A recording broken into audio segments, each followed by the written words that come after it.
Sam Fine.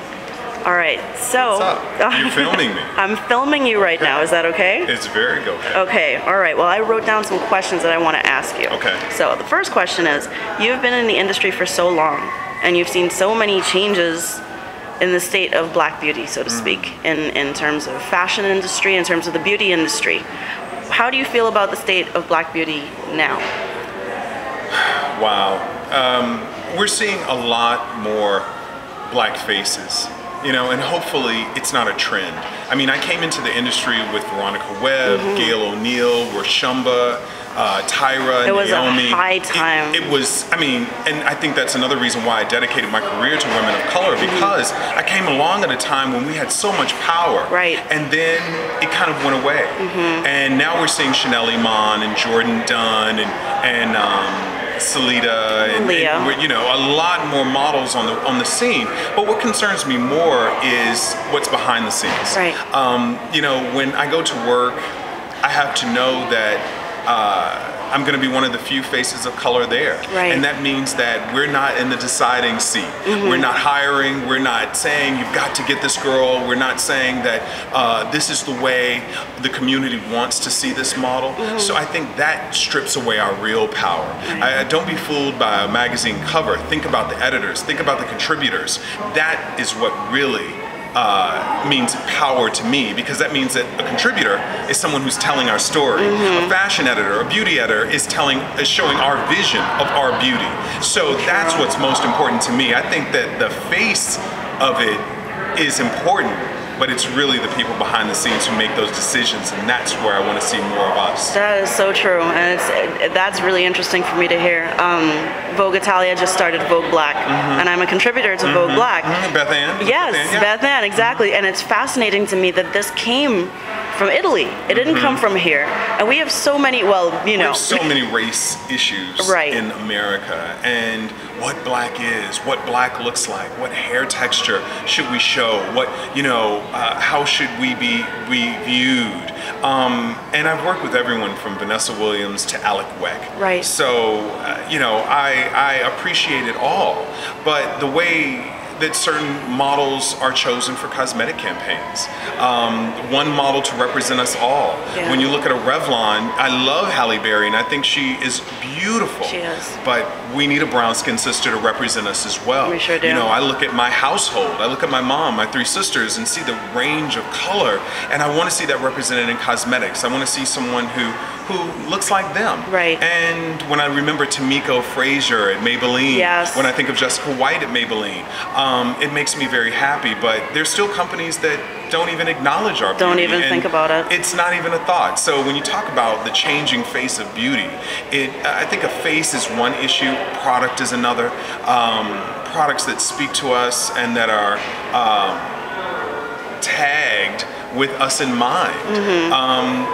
You know, but once again, how to solve that is to be someone who's behind the scenes, who's making our concerns known across the board. See, that's why I have a lot of admiration for Iman, that she has her own brand right now, and she's building that, and it's gained so much respect in the community. I mean, women of color absolutely love her products, you know, and that she went from in front of the camera to doing something like this. It's truly magnificent, and I hope to see, but she's a model, you know what I mean, and she's Iman, so she's able to do that. I hope to see a lot more people being inspired by that.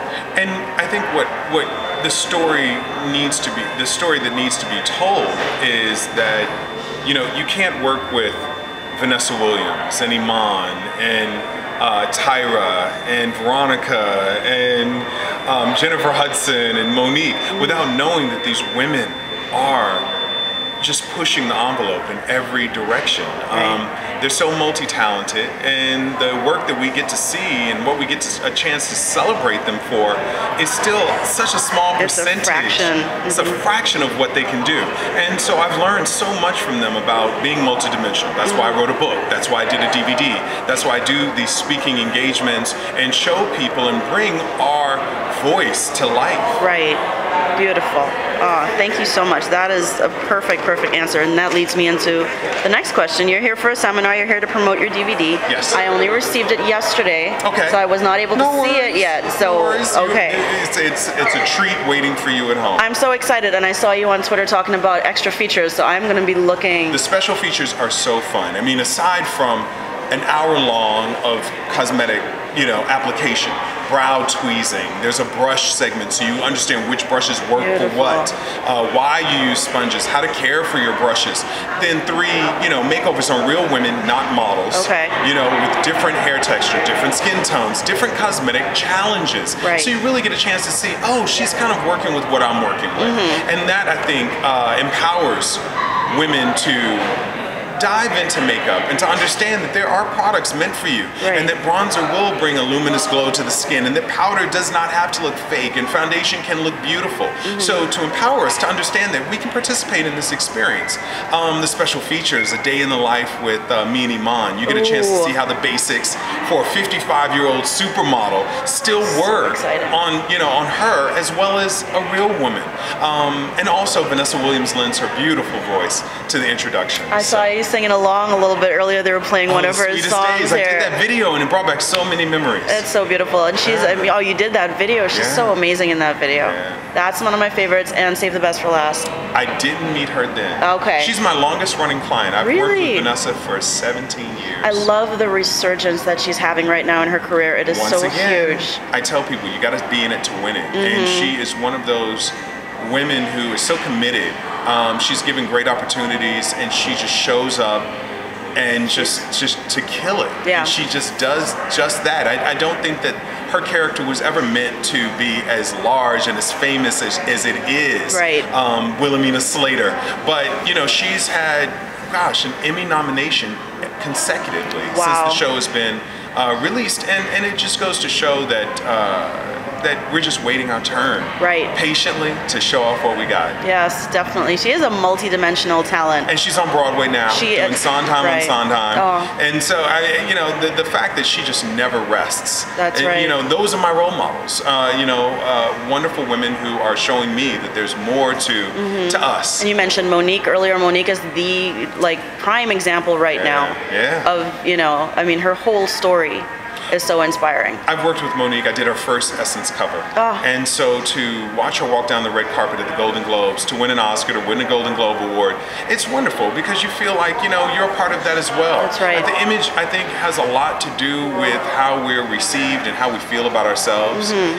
So to watch her get dressed at the Golden Globe Awards and head out the door and then to win is just a feather in my cap. Gorgeous. All right, my camera's about to die. So